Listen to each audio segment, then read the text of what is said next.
What's up, dream builder? Are you someone who's interested in creating a life by your design through all things real estate?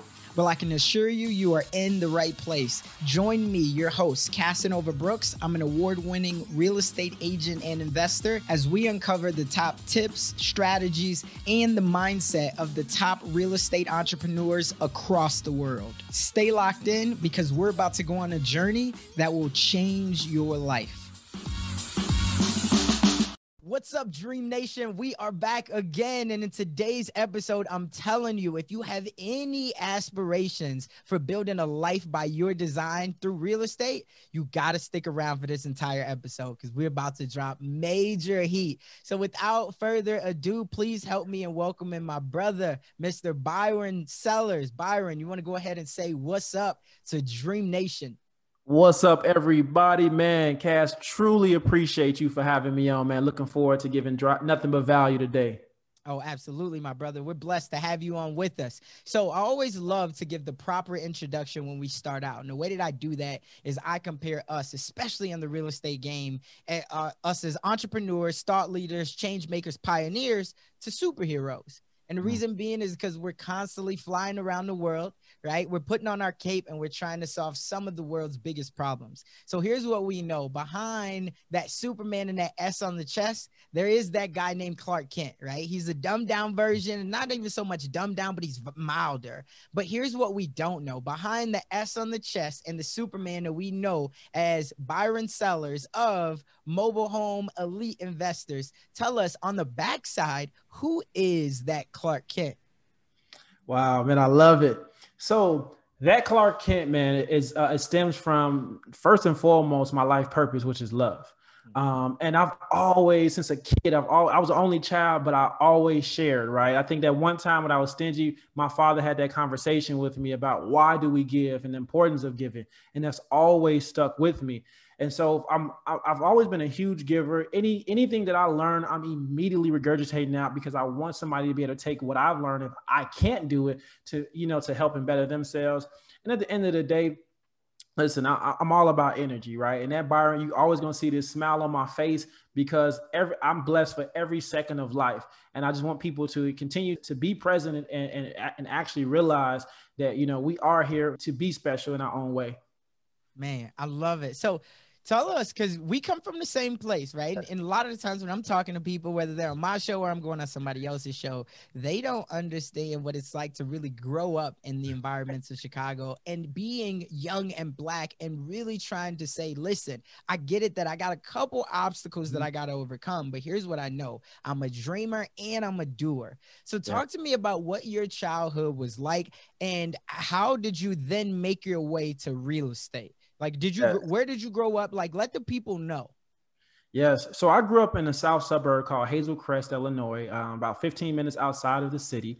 And unlike most kids, my childhood was a little bit different. I grew up in a Jehovah's Witness household, as well as being from the Chicagoland area.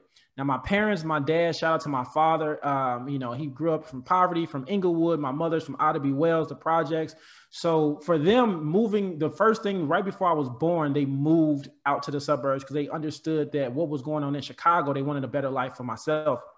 And the reason why I was a little bit different because unlike most children, right, I had a few more restrictions than the average, right? I was at a young age, I was going door to door. I was speaking at the age of 7 in front of 200 people. And the funny thing is, a lot of the things that my parents wanted to shield me from was actually in my own congregation, gangs, right? I would see just the different things that, it was kind of like I was protected because a lot of the head honchos in the neighborhood, they actually went to the same congregation as me.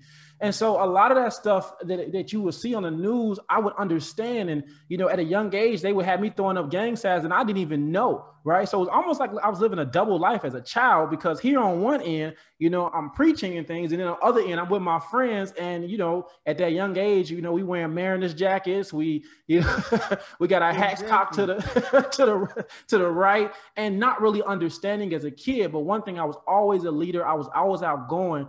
And that personality just kind of throughout the years, just understanding what did I want. I always knew I wanted to not only be wealthy, but I always knew I wanted to help people, right? Because even in school, I would tutor my friends. To me, it was cool to be smart. It wasn't like being a nerd or anything like that. And I'm always was just giving. I would give my lunch, whatever it was, I would be just willing to give. So just fast forward, going throughout school, I had certain restrictions. I was like basketball. I couldn't be on the basketball team because of the association, right? And that was the things that I was kind of held back, right? I started working at the age of 5. Which association are you referring to? So one thing about growing up in a religion, we really kept it tight knit, right? It was all about you wanted to hang with who was in your congregation or who was in the religion. And so for myself, if you wasn't down with it, my parents was like, nah, like you can go outside with them and play, but they ain't coming in the house. No, you're not playing on a basketball team.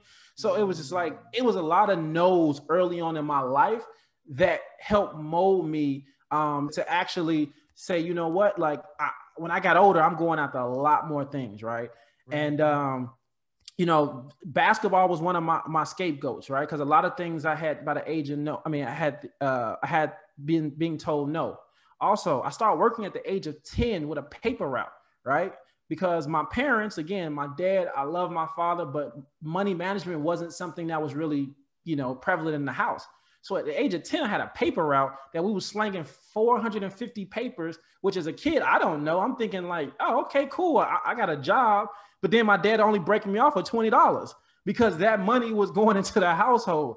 Right. So, just really understanding, like not understanding, but looking back at it was like, that was really them instilling in my work ethic. And, coming into high school, I remember my buddy told me, he's like, man, most wealthy people own real estate. And the only thing I knew about real estate was realtors. That was it. That's the only person I knew. I didn't know about a real estate investor. I didn't know none of this stuff. I only knew realtors. And so I went to college, I graduated college. I walked on to play basketball in college because that was my one-time dream, right? I got over the fears of kind of being scared to try out. I get in the corporate world, and that's when reality hit of I don't really have my freedom, right? Like I'm working, but I don't really have, like I got a boss that yells at me sometimes. 2008, the recession hit. So now they threaten us with our jobs. So now I'm feeling stuck. I felt stuck for 10 years. I settled for 10 years. It wasn't until 2015 that I got a wake up call that I would pretty much hit rock bottom. The people I was around, I looked at it, and I think I remember reading. Wait. You can't just drop that I got a wake up call. And we want to know what was the wake up call? Like what take us back to that moment. If as deep as you can take it, when you look back on it, and right now you're kicking your feet up every single night for the decision that you made back in 2015. Walk us through that moment. The wake up call was the fact that my job, I was making $57,000, but every 2 weeks I would only have $200 to my name. $200 to manage. And I was eating, gas, everything else went to bills, student loans. I was in debt up to my butt. And were you just living above your means, you would say? Or yes. I had a Cadillac. For car note was $520. I had maxed out all my credit cards, just trying to look good. My student loans, my current rent at the time, I had to downsize. My current rent, I think, was about $800. And it was just, I didn't manage my money good.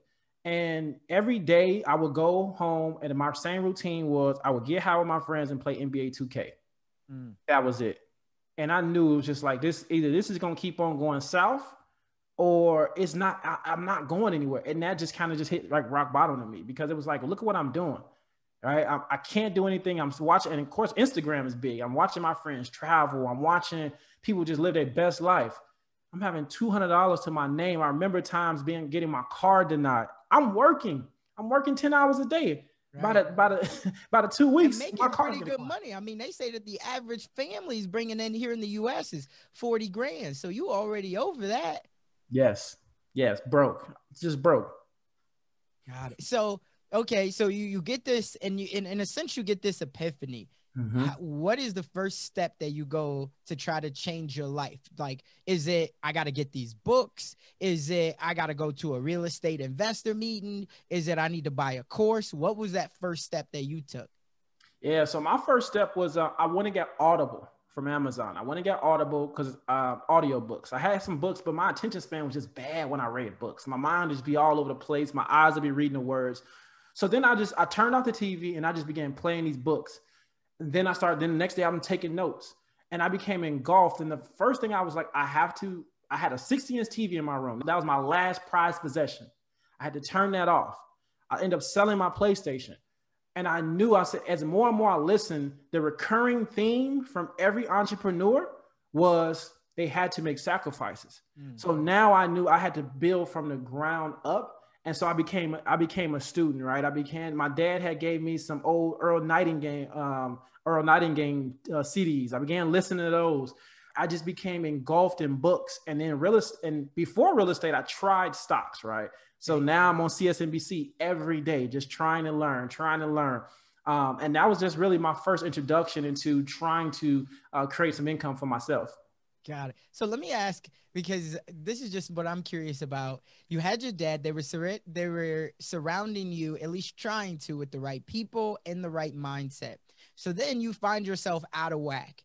Now, what's it like going back to did you ever tell your parents, like, I'm not doing it the right way? Or did you kind of fake it until you made it, but you just came in and was like, hey, I'm going to do something different? Or were you ever just real with your dad? Like, Dad, I'm at rock bottom. I want to change some things about my life.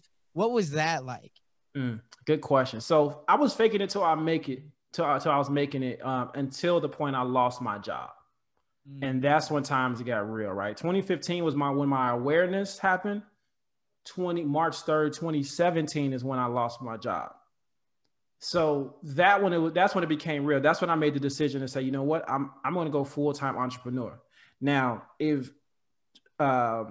rewind January 2017, I made the decision, the commitment to get committed into a life coaching program because I heard a podcast from a gentleman named by Willie Colley.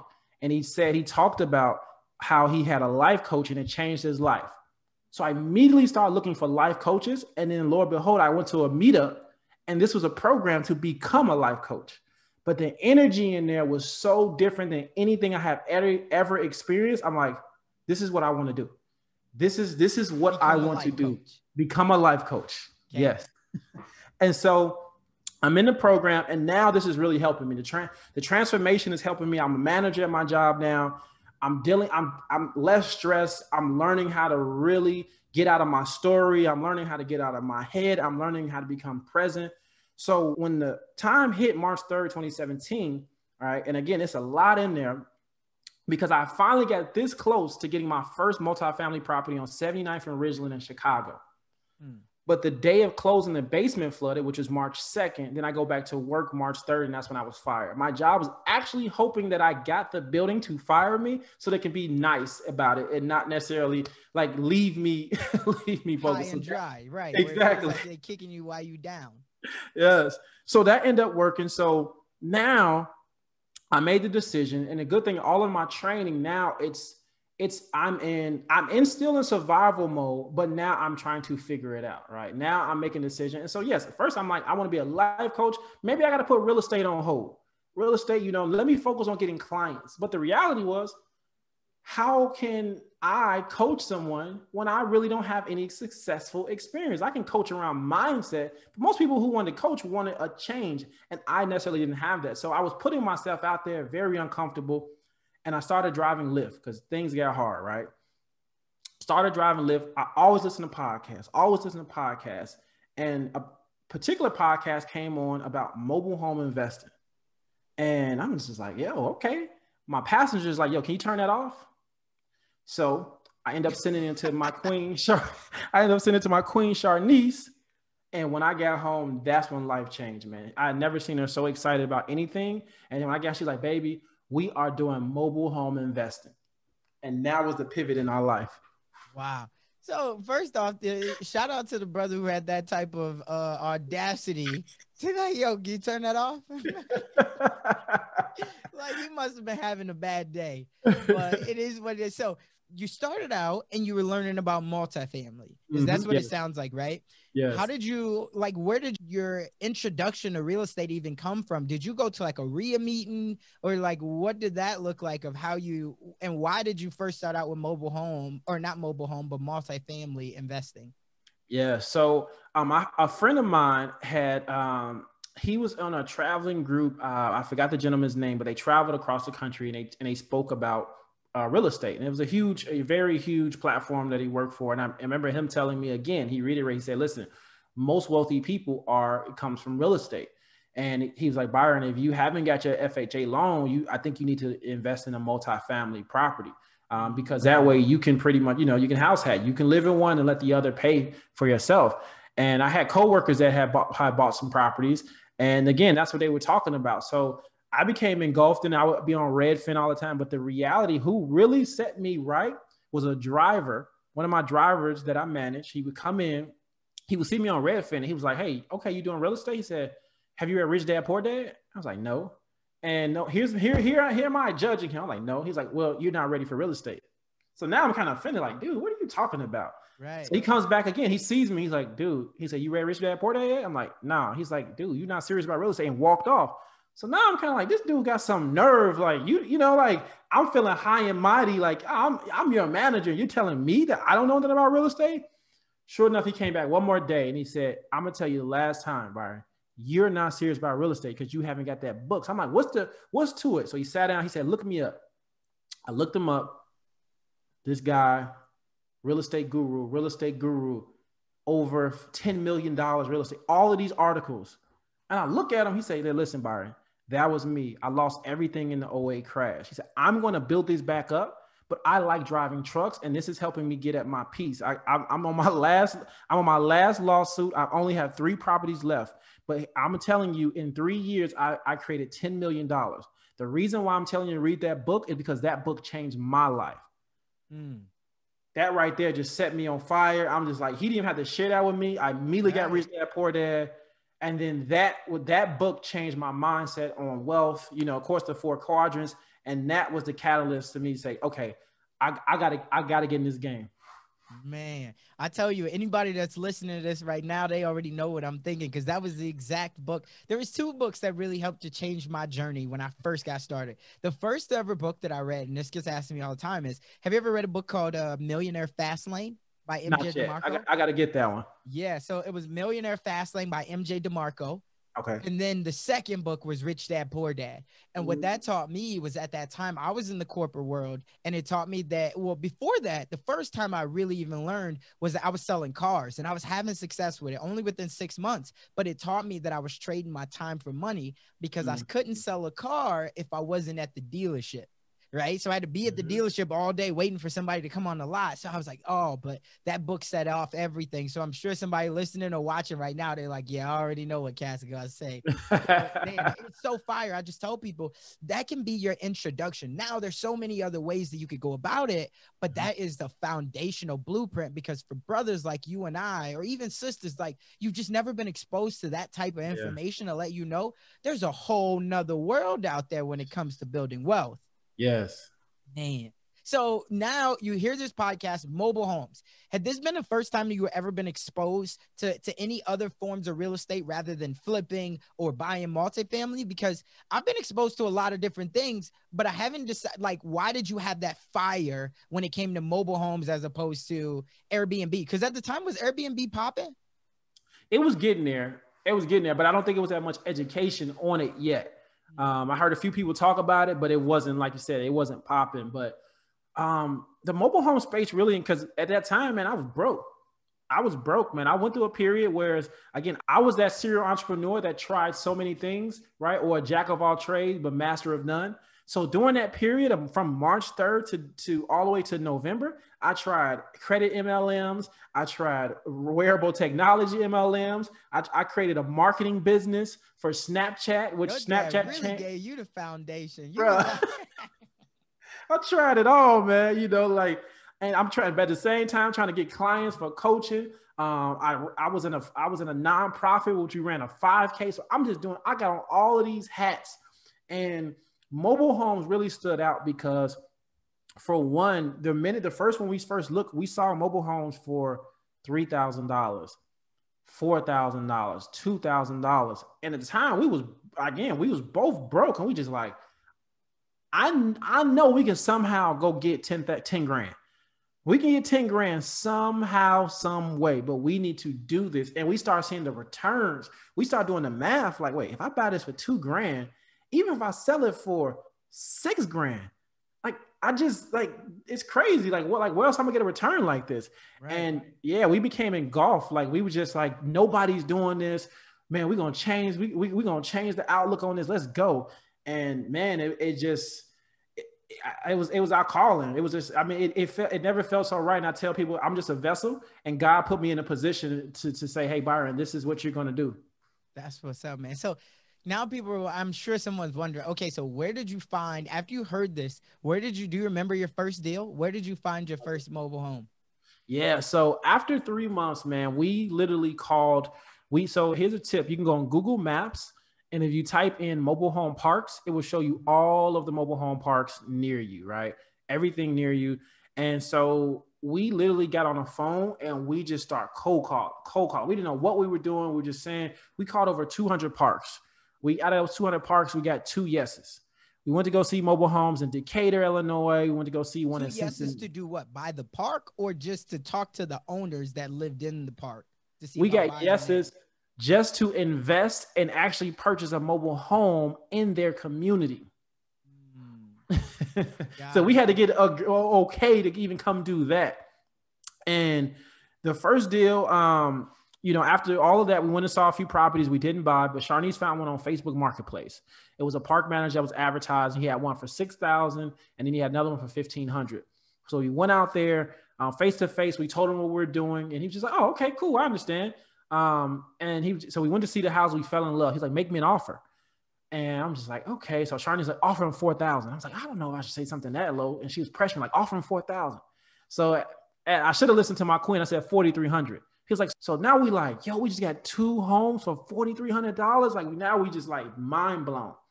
That first deal, one was move-in ready.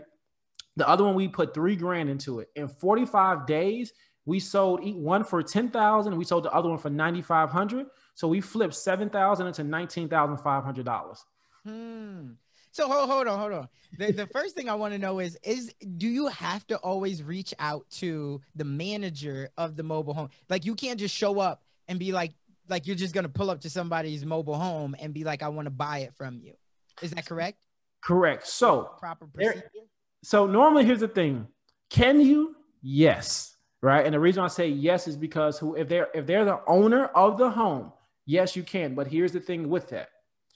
The park owns the land. The mobile home communities are basically a big parking lot. So just like a HOA fee, right? If you go get a condo, you're going to have to get on a lease same thing with the park, right? You have to either get on a lease, or you have to know that you're going to be paying their monthly lot rent while you have ownership of the home. So in cases of, like you said, if I'm just doing that, I'll talk a little bit more about the wholesaling, which is a safer bet. But for us starting out brand new, we went and did just the traditional way. We built a relationship with the park manager, right? We went and got on a lease with the park.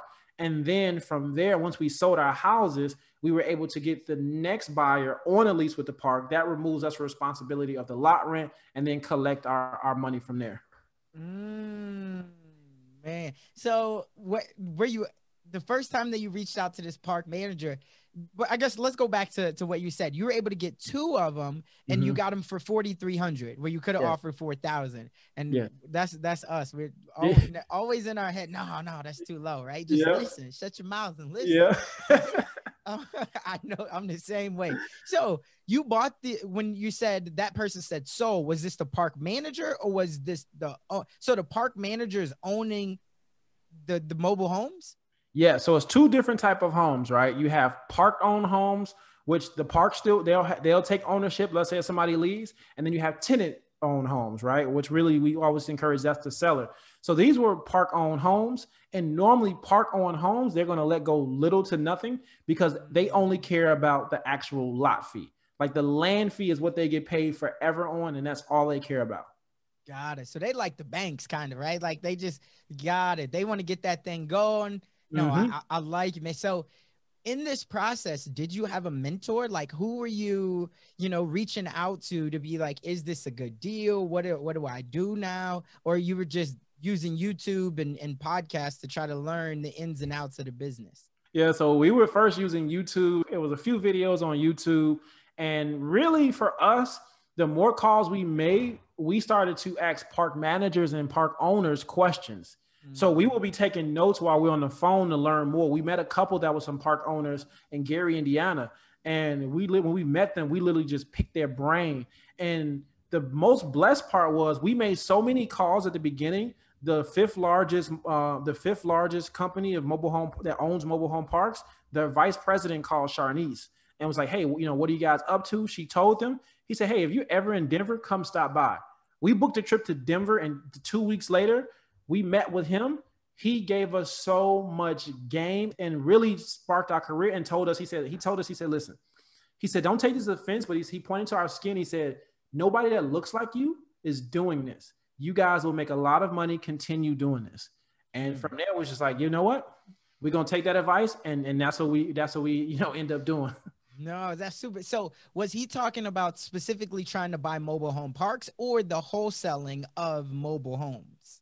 So he was talking about basically the whole entire business, because I'm going to say this, that park that we first did a deal on, what sparked us was we started looking around, and the lot rent at that park was $575. Mm-hmm. They had over 600 units in that park. So we was just like, yo, no wonder why they can get these houses so cheap. If you do the math, 600 times 5, we was like, yo, from that day, we was like, we got to own parks. We have to own parks.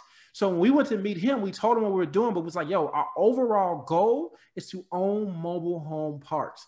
And he was just like, yeah, he's like, no, learn. He said, learn everything, get your feet wet, make sure you continue going. And then he gave us a huge book. I actually have it right here. This is like a $500 book that he gave us for free on the Mobile Home Park Investors Bootcamp. And he gave us this and was like, yo, this is how you're going to learn the game. And from there, that we just became engulfed in this book. Man, and yeah, y'all was geeked on the way home. You was like, we made it.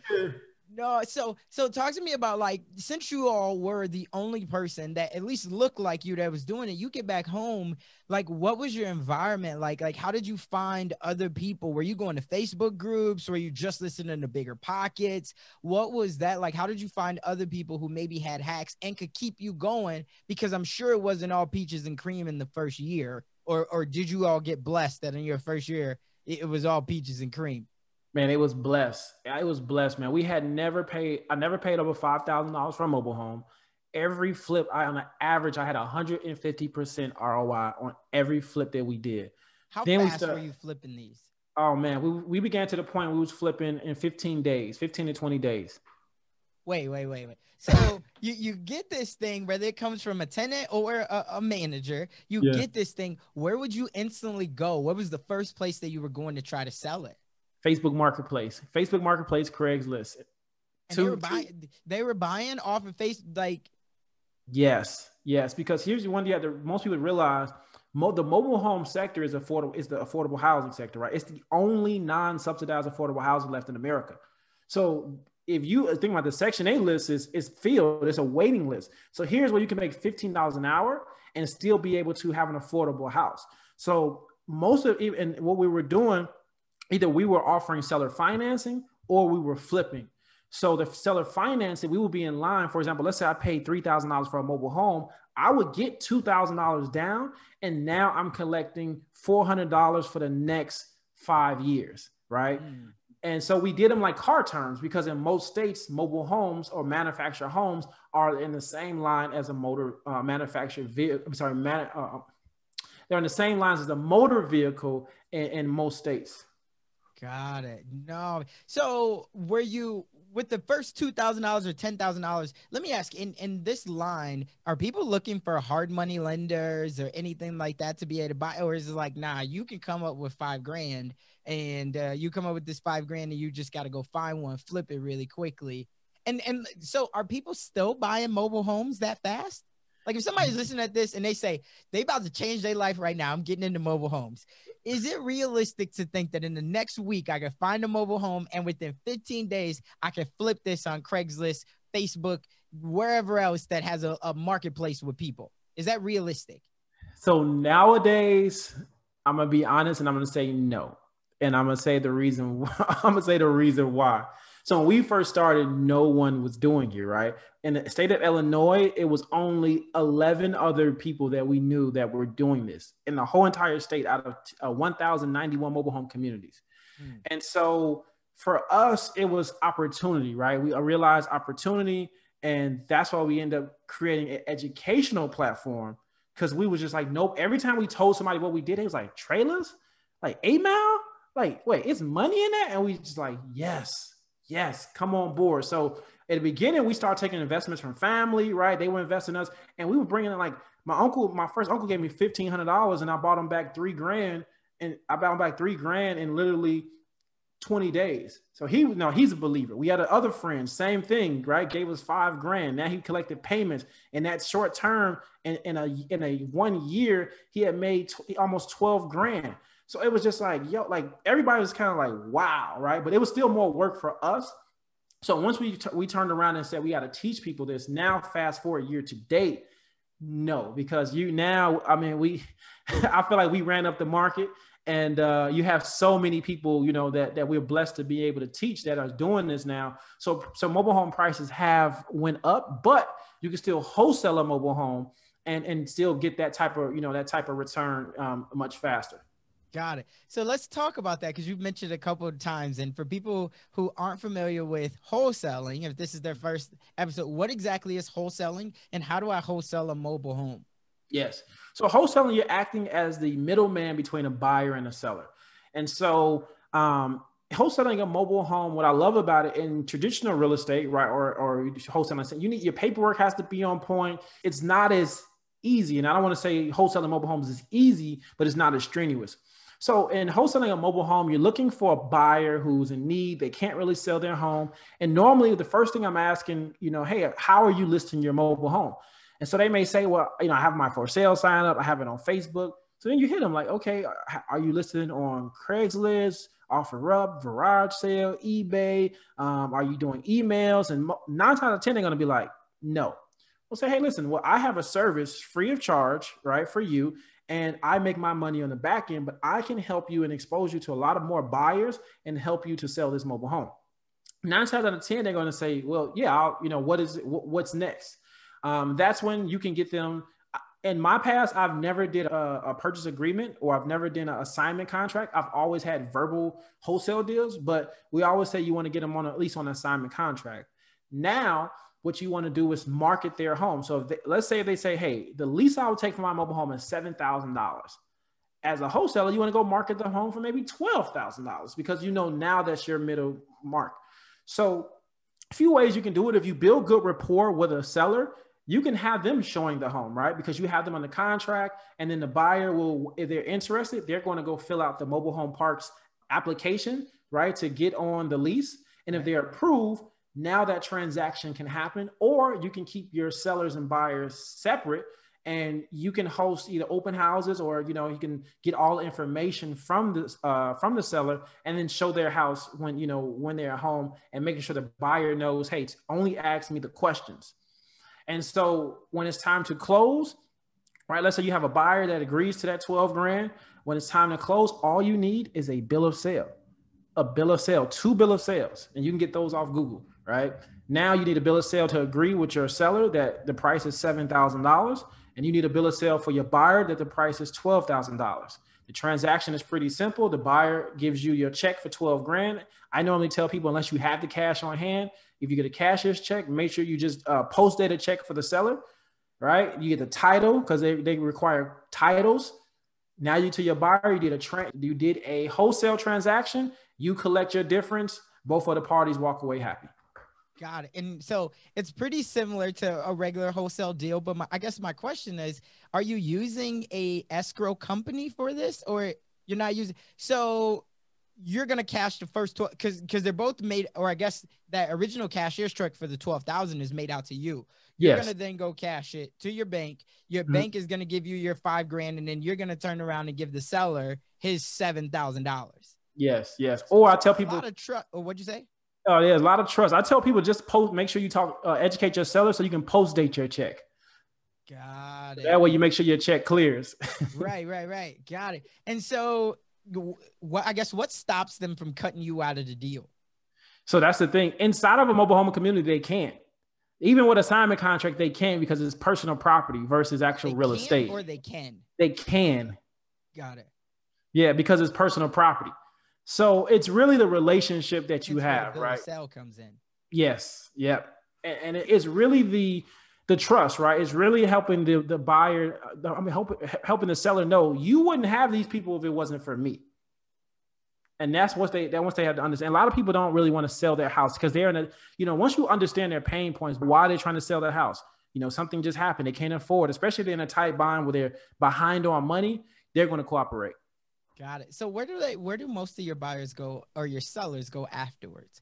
If they sell their mobile home, where are they going? We get a lot of sellers that move to another mobile home community, or they may move with family, or they've actually, got their first house. They can't just take their mobile home. It sounds kind of ignorant, right? But I'm sure somebody else is thinking what I'm thinking. They can't just take the mobile home and go to another community then, if they're going to go to another community? So they can, but most people don't, because here's the thing. The moving cost for the mobile home it's not that expensive, but it started maybe, let's say, anywhere from $3,000 and up. So a lot of times you'd be surprised. Most people living in mobile home parks aren't educated on what they can do with their mobile homes. So a lot of times they'll lose their mobile home to a mobile home park without not even basically having the option to go call another park, because another park wants mobile homes. As a mobile home park owner, I want homes. So if someone says, hey, I want to move my nice home to your community, I will pay for their move because I know in the long run, it's going to make me more money. Right. Got it. See, that was I just helped somebody else out right there. Now they got a nugget. So you probably was thinking what I was thinking.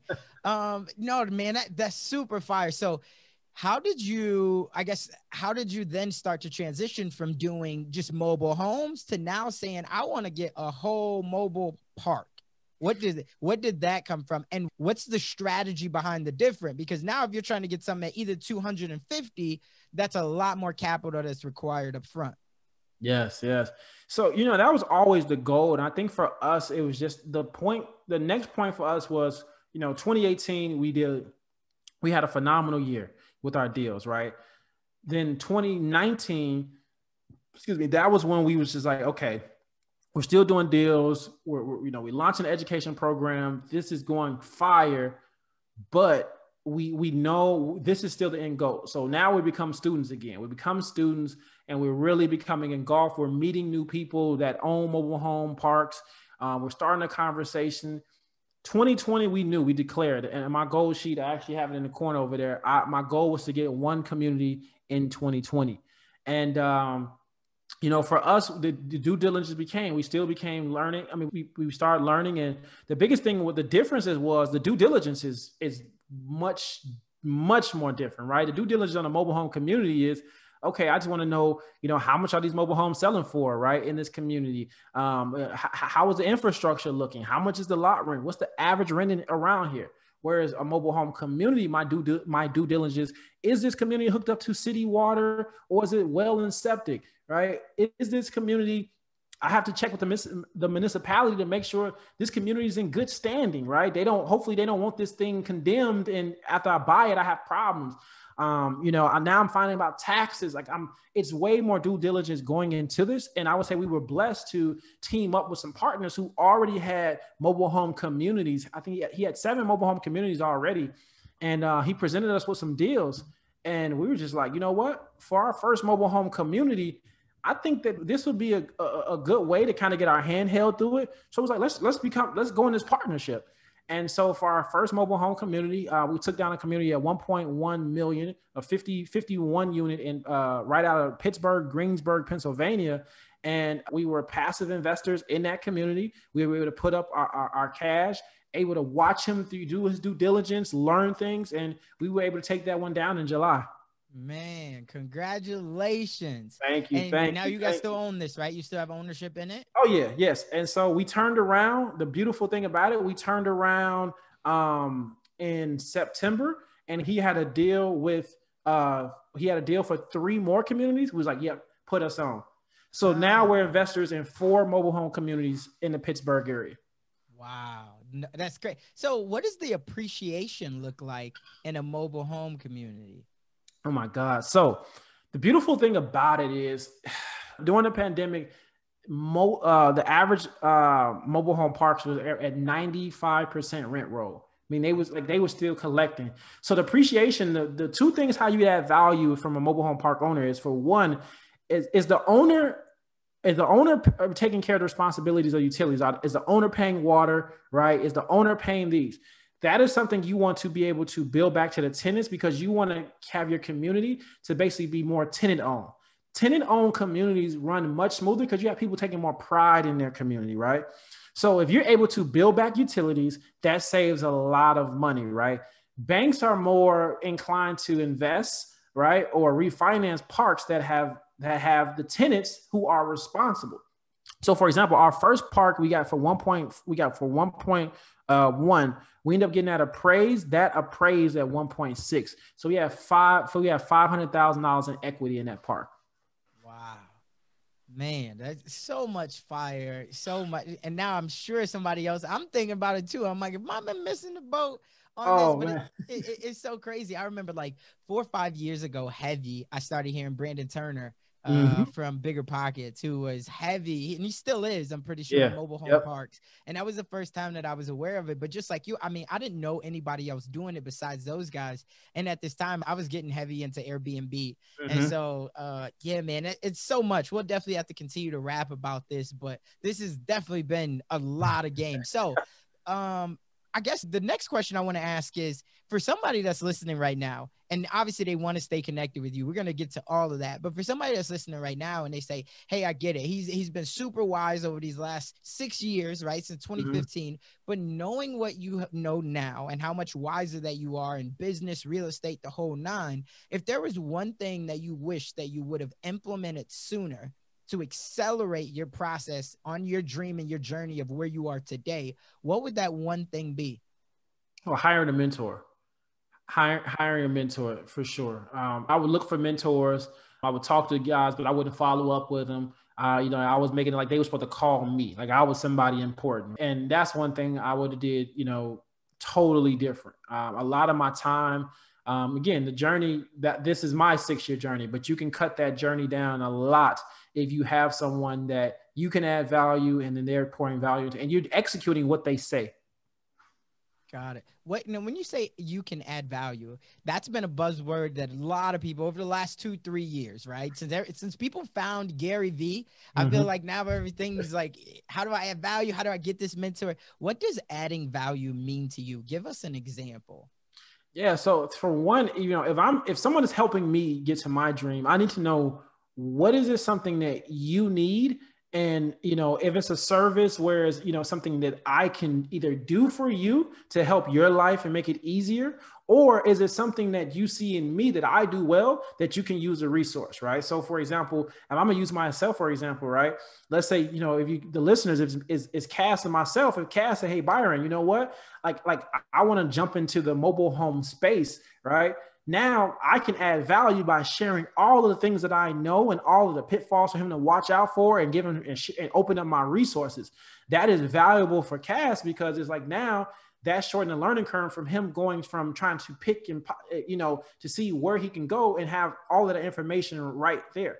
So that's just one way to add value, but you really want to be able to just provide someone to make someone's life easier, or make someone's life to say, you know what, this person has done things for me that has been useful, and that helps and help me on my journey. Exactly. Just figure out, ask questions, build relationships. When people trust you is one thing that I've learned. When people trust you, when they know that you're not in it for yourself, what happens is people start to open up. And they're not going to necessarily tell you that they have a problem, but here's what they are going to tell you. They're going to tell you that they have some type of a dream to do something bigger. Because all you got to do is ask you, so what are you working on now? And they're going to tell you what they're working on. It's like, oh, have you found that to be easy? And then they're going to be like, well, it's been okay, but I'll tell you, here's something that I didn't. And now figure out, can you solve whatever that here's something that I didn't know, right? Or here's something that it's been a challenge. I just don't have the time. So if you're somebody that you don't have the money, but you have the time, can you give your time to someone else? And just like you said, when you're first starting out, it's like this partnership right here could be all that I need to get that jump start.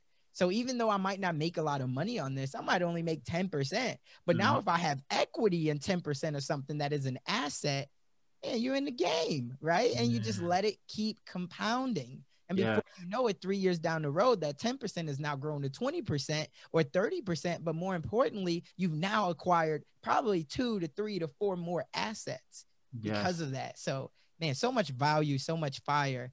Is there one, let me ask, if you could have dinner, and I heard this question asked by a billionaire. And so it was like, if you could have dinner with one person, dead or alive, who would that person be? And what would you ask that person? If I could have dinner with one person, it would be Robert F. Smith. Okay. And if I can ask him a question, yeah, that's where it gets you. Because that dinner is easy. Yeah. Like if you only got to ask him one question. That one question would be, how does he acquire all of his acquisitions? Okay. Yeah.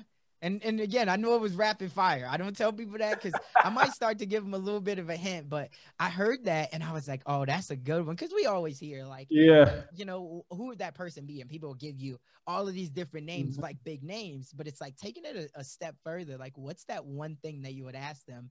And then I think that just sparks so much creativity. So, man, this has been a phenomenal conversation, my brother. I'm sure we could talk for hours on end, and we will continue to keep the dialogue going. I'm excited to share your message, your story, your wisdom with the world. But the last thing I want to ask you is, there's somebody out there that is they're going through it right now, right? And they have that little voice in their head, and we've all heard that little voice, and that little voice says that they're not strong enough, they're not smart enough, or maybe they just don't have enough resources. What's the one thing you would leave that person with to get them to just take action? You got to be willing to tell that voice in your head to shut up. It's going to come, but you have to realize, is this voice, is this serving me? And if this isn't serving me, what can I replace this thought process with? Because that's the biggest thing, is trusting yourself, trusting your ability to do it. That's what held me back for all the years, to trust myself that I was capable of doing it, right? Idea, the motivation, the inspiration feels amazing, but the action step was the scary part. And so you got to be willing to tell yourself that, hey, this won't kill me. And knowing that it won't kill you, you know, you're able to just take it in one step at a time. Rome wasn't built in a day. One step at a time, one task at a time, you'll get much further versus trying to eat the whole elephant in one sitting. Man, there you have it. That's all you should need to hear right there. It wasn't built in one day. And if you create consistent habits, before you know it, you'll have that snowball effect to whatever the success is that you want in life.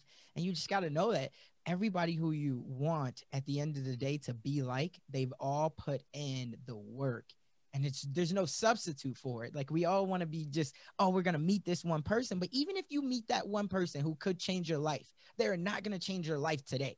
Yes. No, it's going to take time. You're going to have to build a relationship with that person for 6 months, 2 years, 4 years, 5 years. Like, it just, even if you met LeBron today, LeBron ain't gonna be like, yeah, you part of my day ones. You know what I'm saying? Like, it still takes a lot of time. So, man, so much wisdom there. For anybody who wants to stay connected with you, we'll make sure that we put all the links to everything that you have going on in the show notes. But for anybody who wants to stay connected with you, where can they find you at, my brother? Yes, appreciate it. So you can follow me on Instagram at Byron S. Sellers. And then if you want to learn mobile homes, at Mobile Home Elite Investors. And that's, you know, definitely our biggest platforms to follow us. Cool. Well, again, dream builder, just as he said, you have to take action on whatever that dream is that you have, because we know, especially in real estate, if you don't take action, that dream that you have will only merely be a fantasy. That's all for this one. We'll catch you on the next one. If you've gotten anything out of this episode, do me a favor and head on over to iTunes if you have access and leave me a review. My whole goal is to make sure that I'm serving you all the right way. You're my tribe. You're who I care about. You're why I do this. So if you want to give me any type of thanks, or if you want to let me know whatever your thoughts or your feelings are from this episode or any other episode that you've listened to, leave me a rating or review. And also, if you're looking for more tips, strategies, and even resources when it comes to leveling up your real estate game, head on over to DreamNationAcademy.com.